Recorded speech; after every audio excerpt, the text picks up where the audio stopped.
शिव गुरु के चरणों में प्रणाम करती हूँ। मैया पार्वती के चरणों में प्रणाम करती हूँ, मेरा प्रणाम स्वीकार हो। साहिब भैया के चरणों में प्रणाम करती हूँ, नीलम दीदी के चरणों में प्रणाम करती हूँ, मेरा प्रणाम स्वीकार हो। सभी देवी देवताओं को चरणों में प्रणाम करती हूँ, सभी गुरु बहन गुरु भाइयों को प्रणाम करती हूँ, मेरा प्रणाम स्वीकार हो। आइए, आप सबका कमलेश भक्ति चैनल पर स्वागत है। मैं आपको एक कथा सुनाने जा रही हूँ। कथा बहुत सुंदर है।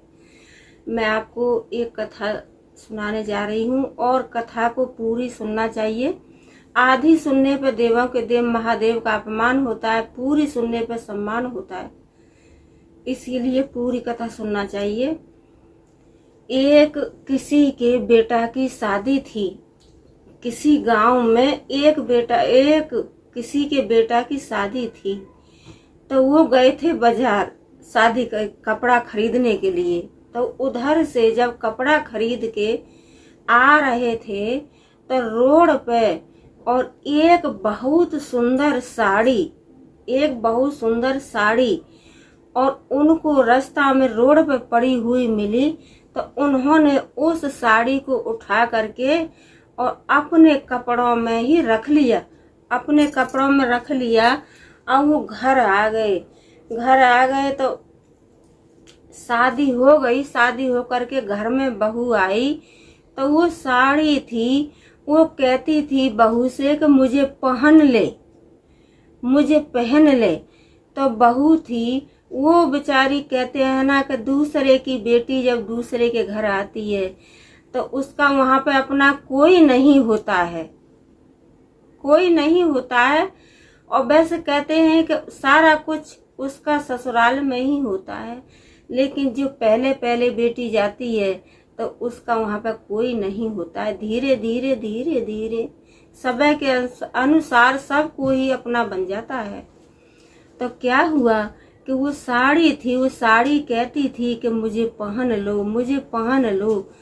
तो जो बहू थी वो शादी करके लाए थे, वो बेचारी किसी से कुछ कहती नहीं थी और बड़ी टेंशन में, बड़ी चिंता में रहती थी।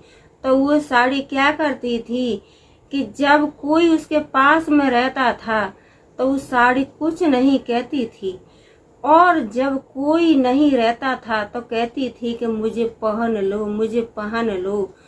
तो क्या हुआ कि कुछ देर बाद और उसका पति आया, तो वो अपने पति से कहने लगी कि मेरे पास एक ऐसी साड़ी आपने दी है कि वो साड़ी बोलती है और कहती है कि मुझे पहन लो। तो ये बात जब उस लड़के ने सुनी तो वो लड़का भी टेंशन में हो गया कि ऐसी कैसी साड़ी है कि वो बोलती है। और सारे में सबको पता चल गया कि कोई साड़ी ऐसी है कि साड़ी बोलती है और अकेले में ही बहू से ही बोलती है। जो नई बहू आई उसी से कहती थी कि मुझे पहन लो। तो सबको धीरे धीरे पता चल गया। तो जो साड़ी खरीदने के लिए गए थे और जो उन्होंने साड़ी रोड से उठाई थी, वो साड़ी को उन्होंने देखा तो साड़ी एकदम बढ़िया थी, ठीक थी।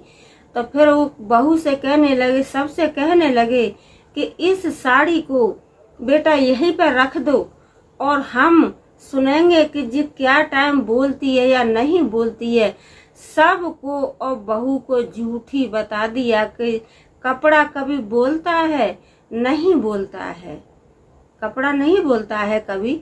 यही सोच करके सब कोई कहने लगे कि बहू क्या है कि बहू खुद झूठ बोलती है, बहू का मन होगा साड़ी को पहनने के लिए, इसीलिए बहू कहती है कि साड़ी बोलती है।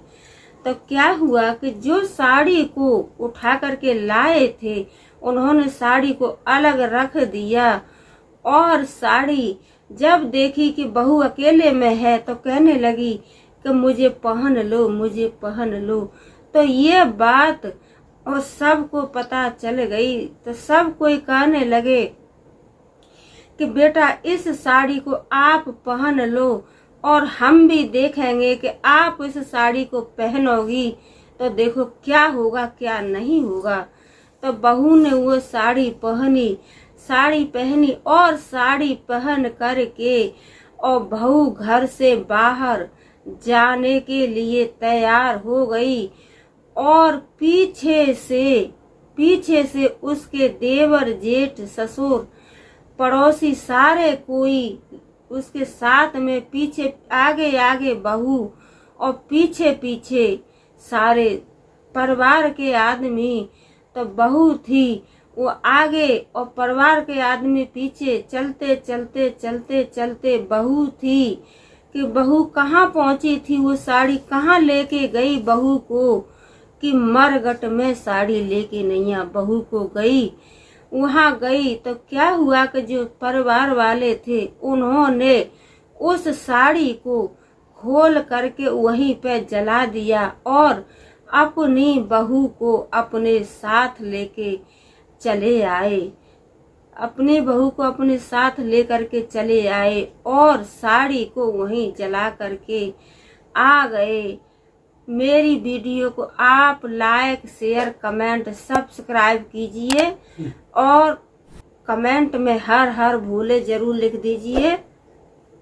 जय बोलो मैया पार्वती की जय, बोलो शंकर भगवान की जय, बोलो सच्चे दरबार की जय। हर हर महादेव। इसकी कोई कहानी नहीं है, ये बोले तो इसको ये तो बताती कि ऐसे नहीं ऐसे होता है, मतलब ये